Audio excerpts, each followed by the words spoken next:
Tonight on NewsWatch, the chaos of healthcare. A look at the group responsible for the Obamacare website rollout. Plus, the girl who used her faith to fight a Texas school district and won. CBN News looks at the policy she defeated. And a proposed law that will make it legal to kill children in the name of compassion. We'll show you where it could happen. All this and more tonight on NewsWatch.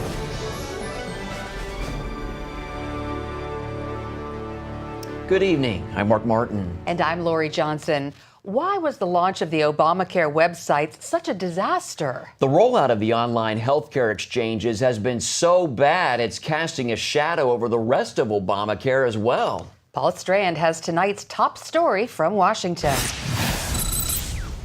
With thousands of people unable to navigate their way through just the first couple of hoops, the Obamacare website's troubles could well create serious problems for Obamacare itself. And I think the president has lost enormous credibility because he told people the day before it launched, this is going to be just as easy as shopping for an airplane ticket or shopping on Amazon. And apparently the test period before the big public launch showed these major issues were likely to happen. Grace Marie Turner heads up a nonprofit organization that focuses on creating a better healthcare system. They did a test with just a few hundred people around the country going onto the site at the same time a few days before it launched, and it crashed the site. What about the 20 million people that have tried to get on the site since then? They had to know this was not going to work. They went ahead with it anyway. And all of this has made for headlines about the firm at the center of building these troubled websites, CGI Federal. Turns out its parent company was fired last year after missing 3 years of deadlines to set up Ontario, Canada's Internet Medical Registry. Ontario canceled CGI Group's $46 million contract. A Canadian official told the Washington Examiner they weren't able to meet guidelines to have a product up and running that physicians can use. It dragged on and on. U.S. officials gave contracts totaling $87 million to CGI Group's subsidiary, CGI Federal, to get the Obamacare websites up and running. Now, these officials won't say if they knew of CGI's embarrassing Canadian troubles when they handed out or were administering those contracts. The Health and Human Services Department decided it was going to be the lead contractor without the expertise to run something that is probably the most complicated website that's ever been created. It's no wonder it's a failure, and I think it's going to be very difficult to fix this. But CGI has had its successes too, including on complicated software for government agencies. Indeed, a big part of the problem with the Obamacare websites may well be the government itself. The Washington Post reports that the Department of Health and Human Services took years to lay out the final specifications for the system. So CGI couldn't really get started on the complicated websites until this spring. And the government may have way underestimated the cost. On top of that, more than 50 other companies were working on the project. And getting all that different software to work together is very difficult, even when a project isn't very rushed. So while no one's sure exactly what went wrong, there's apparently plenty of blame to go around. From the software companies to the government, which may not have given those companies enough time or money to get the job done right. Which has some critics already asking this question. If the government can't handle setting the website up right, how can it handle all the medical aspects of Obamacare itself? Paul Strand, CBN News, Washington. The Obama administration sent the head of its health reform office to brief Congress today on the implementation of the law, but only Democrats were invited to the briefing. Republicans protested the move, saying that in the name of transparency and accountability, the administration should brief them too. Meanwhile, the American Center for Law and Justice launched a new web strategy to challenge Obamacare and its individual mandate. ICan'tEnroll.com encourages Americans to join their ranks to stop unconstitutional penalties and the delay in the individual mandate. Joining us now with more is Seton Motley, the president of Less Government. Seton, since the health care is the president's signature legislation, the health care law, you would think that this failed rollout would irreparably damage his credibility, but will it? Well, he gets a lot of coverage, and I don't mean news coverage. I mean coverage for his errors by media outlets other than CBN and Fox News and a couple of others. So the learning curve for the average American on just how bad this is unfortunately lagging. But when you've got some people like Jay Leno making fun of it and Jon Stewart making fun of it, I think it's so bad and it's so cataclysmic that we may actually see some damage to his credibility, given that he put himself so far on the line in his huckster-in-chief moment on Monday.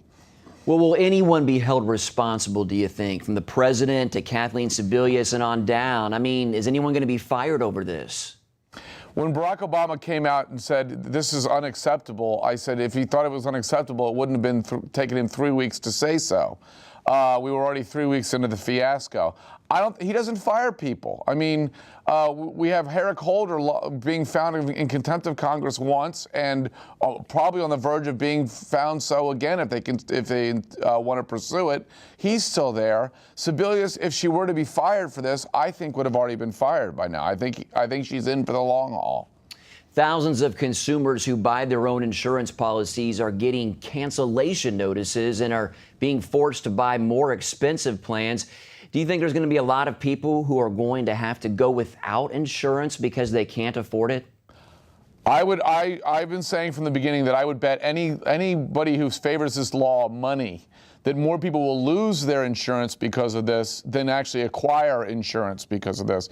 You just saw in Florida, 300,000 people got cancellation notices on their insurance yesterday, I believe it was. You have these stories all over the place. And, Obama says this is more than a website. Okay, let's look beyond the website.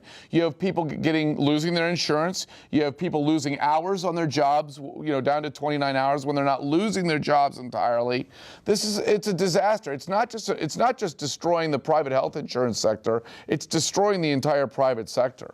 Well, quickly, when middle-class people, many of whom voted for Obama, realize that the cost of their health care plan is more than their monthly rent payment, what do you think is going to happen in this country? Well, they're trying to blame Republicans for this. They're trying to say it's because the Republicans aren't helping implement this. But it's not any better in Democrat-controlled states that set up their own exchanges. I'm hopeful that they acknowledge that there were no Republican votes on this. People like Ted Cruz and Mike Lee stood up to try to prevent the damage now being done, and that in 2014 they will vote accordingly. All right. Seton Motley, president of Less Government. Thanks for your time to help us understand this frustrating issue. Thanks again. A little bit frustrating. Thank you. President Obama met today with Pakistani Prime Minister Nawaz Sharif. Tensions are high between the two countries because of U.S. drone strikes against terrorists in the region. Pakistan is calling on the U.S. to put an end to the attacks. This issue has become a major irritant in our bilateral relationship as well. I would therefore stress the need for an end to drone attacks. Today's meeting comes only a day after Amnesty International released a report with details of civilians killed and wounded by drone strikes. But the White House defends its drone program, saying U.S. counterterrorism operations are precise, lawful, and effective. The New Mexico Supreme Court is hearing arguments today on whether gay marriage is a state constitutional right. The state's top court seeks to resolve a discrepancy between county clerks. Gay rights activists hope the case will result in New Mexico becoming the 15th state to recognize same-sex marriages. In June, the U.S. Supreme Court ruled against a portion of the Federal Defense of Marriage Act. Although the DOMA ruling did not deal with the more fundamental constitutional issue, same-sex marriage supporters are using language from that decision for constitutional battles in courts across the country. Closing arguments were heard today in the fight for life at a federal court in Texas. Opponents of a new abortion law are suing to stop the measure from going into effect next week. They say it'll put women's health at risk. We're concerned that if this law goes through, we're now going to see another series of health centers close. Texas's new law passed the Republican House over the summer. It requires abortion providers to have nearby hospital admitting privileges and imposes stricter guidelines on medical abortions and abortions after 20 weeks. Supporters say it protects both mothers and babies, but pro-choice groups like Planned Parenthood say it does more harm than good. The judge in the case won't be ruling on if women should have abortions, but rather on the constitutionality of the new abortion measure in Texas. This summer, one of the nation's largest school districts shut down a controversial program that tracked students using radio frequency technology, all because of the opposition of a 16-year-old student. Heather Sells has the latest on her story and what it means for schools around the country. It's kind of like a dream. you hoped it would happen, but you never thought it would. And when it did, you're just like, awesome. Andrea Hernandez took on the Northside Independent School District, the largest in South Texas with more than 100,000 students, and she won. At issue, this tracking device, also known as a school ID badge. Its tiny batteries emit radio waves that allow a school to locate a student's exact location at any point in the day. It's not just knowing the schedule of a student, which may or may not hold true for that day, but it's actually knowing physically where that child is. But for Hernandez, the badge meant a violation of her faith, lining up with what she read in Revelation about the mark of the beast. You couldn't be in the school without having the chip, and you couldn't buy lunch, you couldn't vote for homecoming, you couldn't do all the stuff that a normal student would do unless you had this tracking chip. Just like in the Bible, you can't buy, sell, or trade unless you have the mark. Hernandez paid a high price for her protest.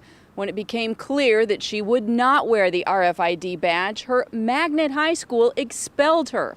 And they said that they would be dropping me from the rosters that day, or the following day.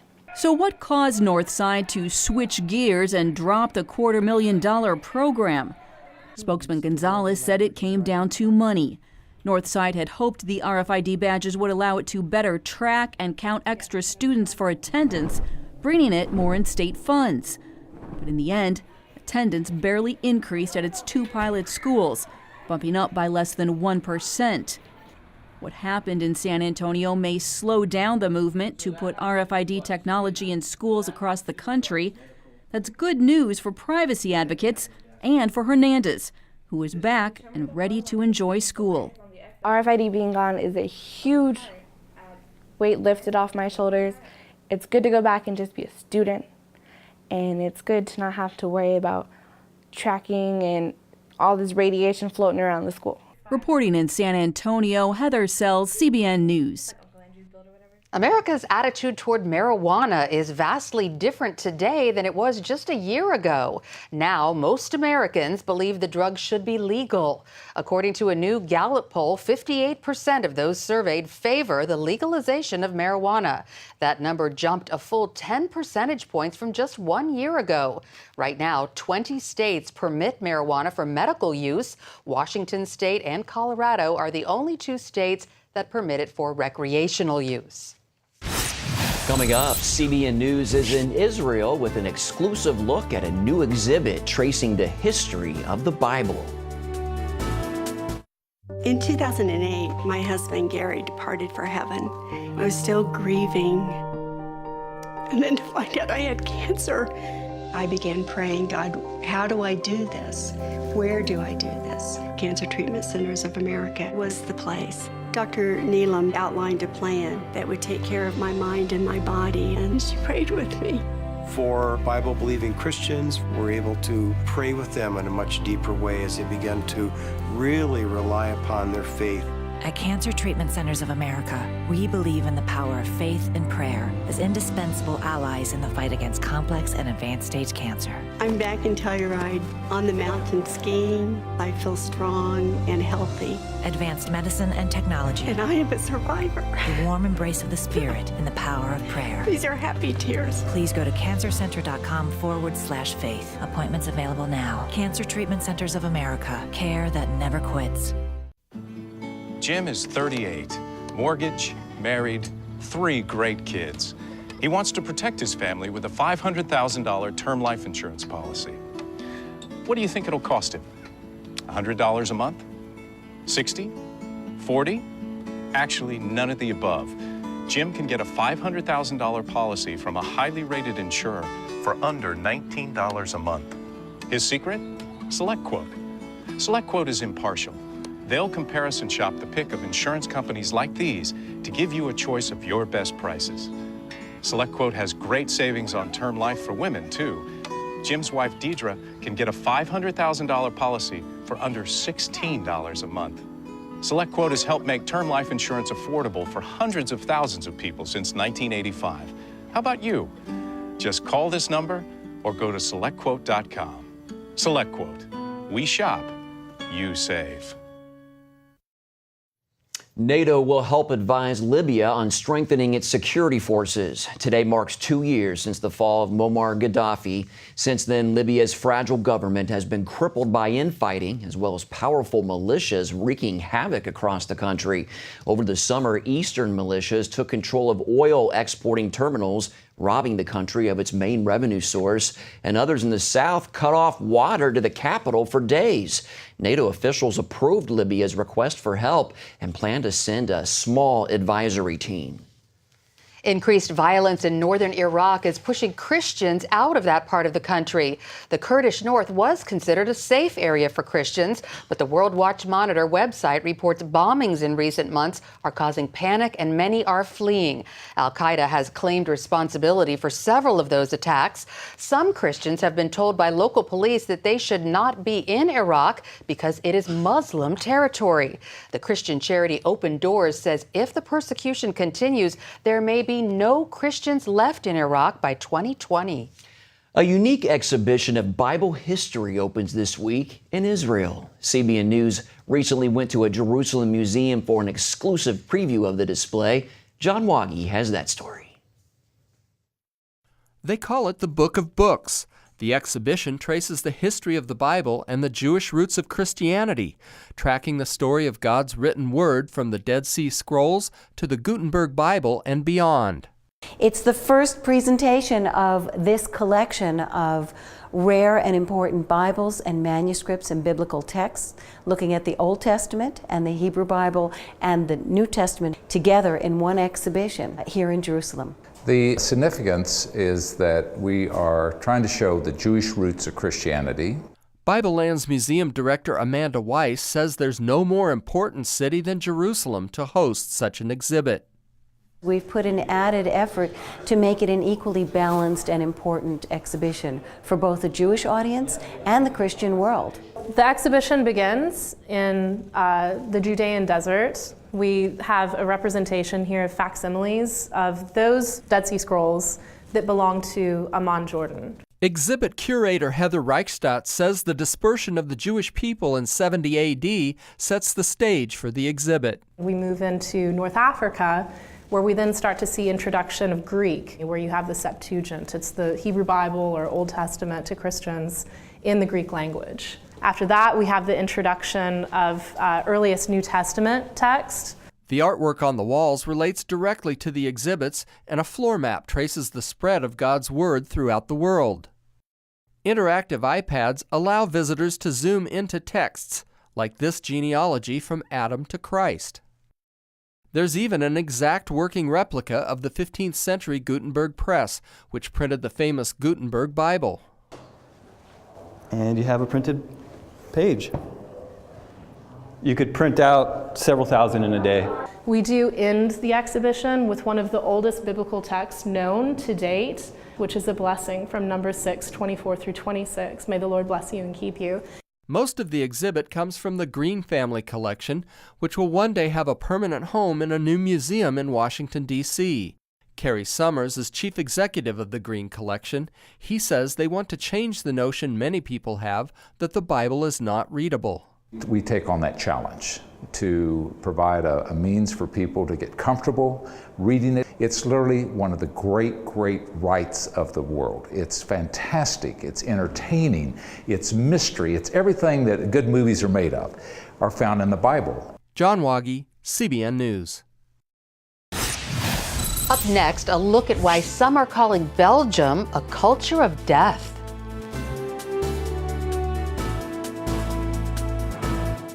Hello? Is this thing on? Hey, kids, do you love games? And do you love discovering things? Well, do ya? Then you're gonna love this. It's the new free Superbook Kids Bible app. You can play games, watch videos, find answers to your questions, and a whole lot more. The new Superbook Kids Bible app. Free downloads available on iTunes and Google Play now.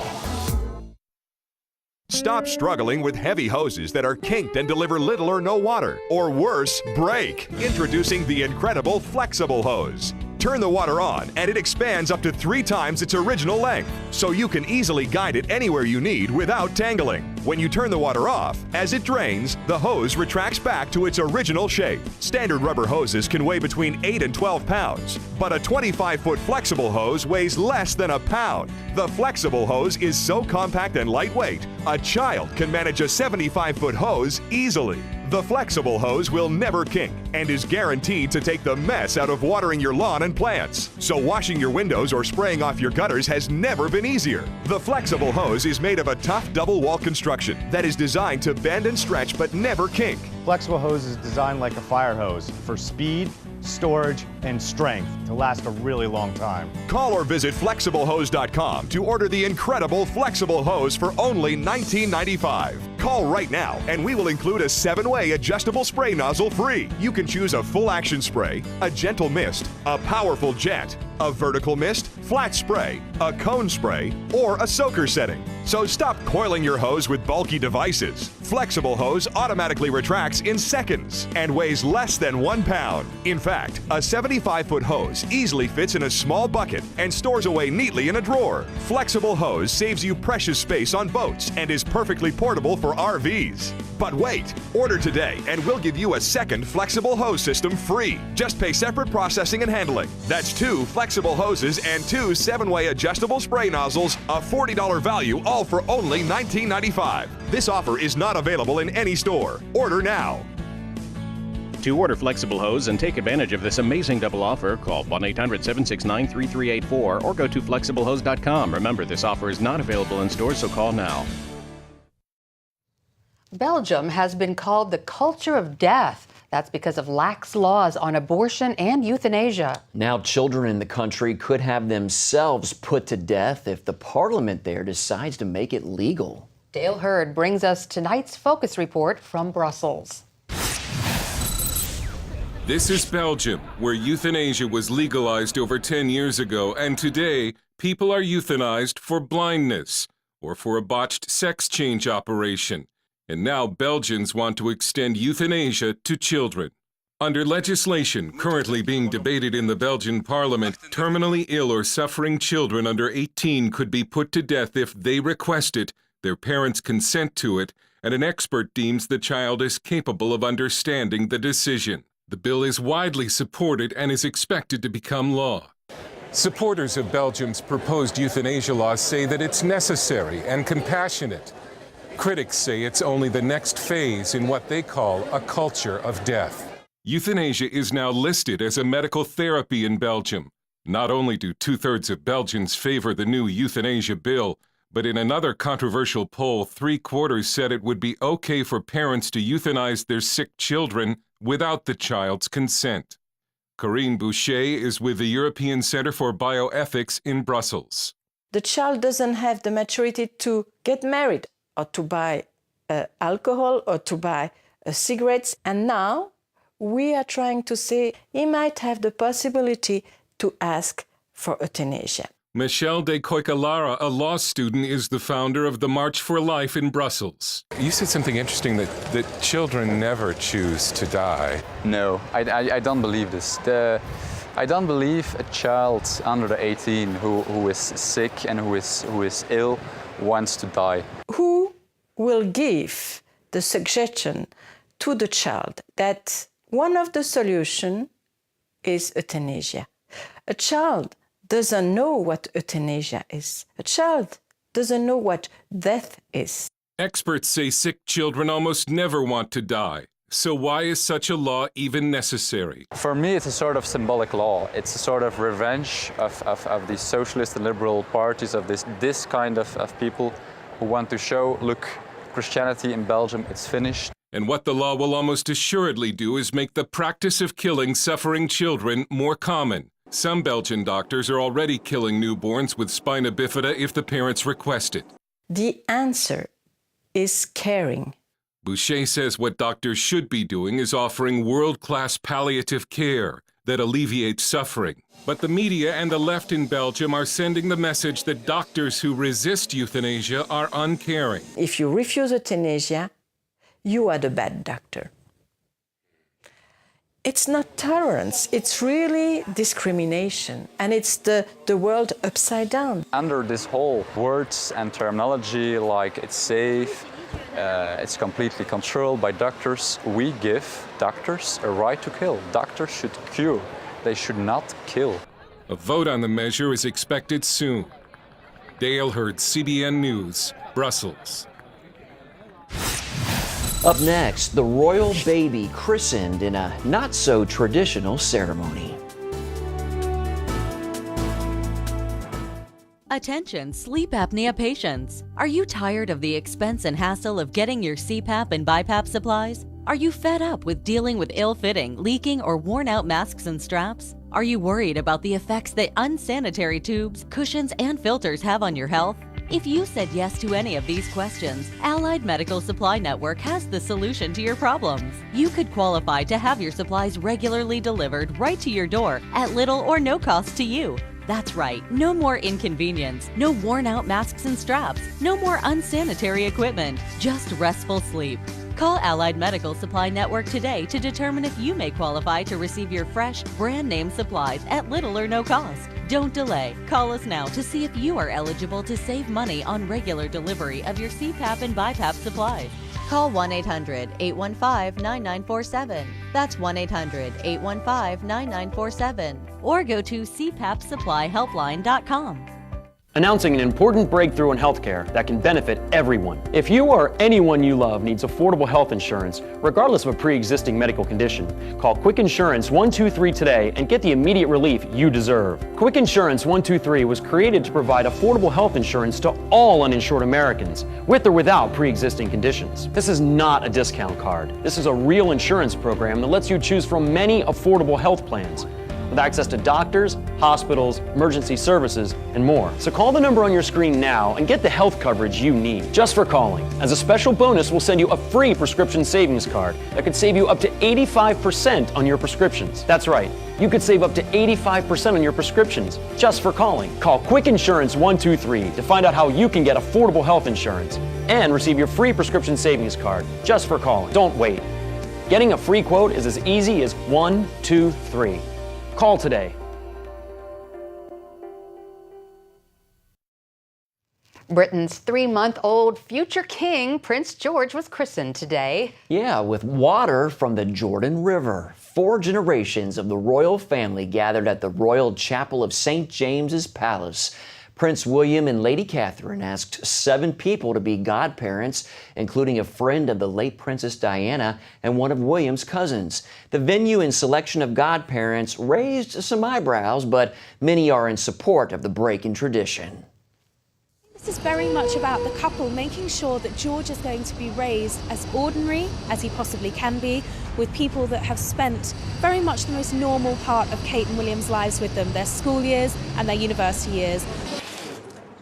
William, Prince Charles, and the Queen were all christened at Buckingham Palace. Prince George's christening happened in the same chapel where Prince William paid last respects to his late mother in 1997. Kind of neat they used water from the Jordan River. Sure is. Yeah. And that was a beautiful gown. I understand that's the gown that they used for all the christenings ever since the 1800s. He's a cute baby. Sure is. That's all the time we have for this edition of NewsWatch. Yeah, thanks for watching. Have a good night.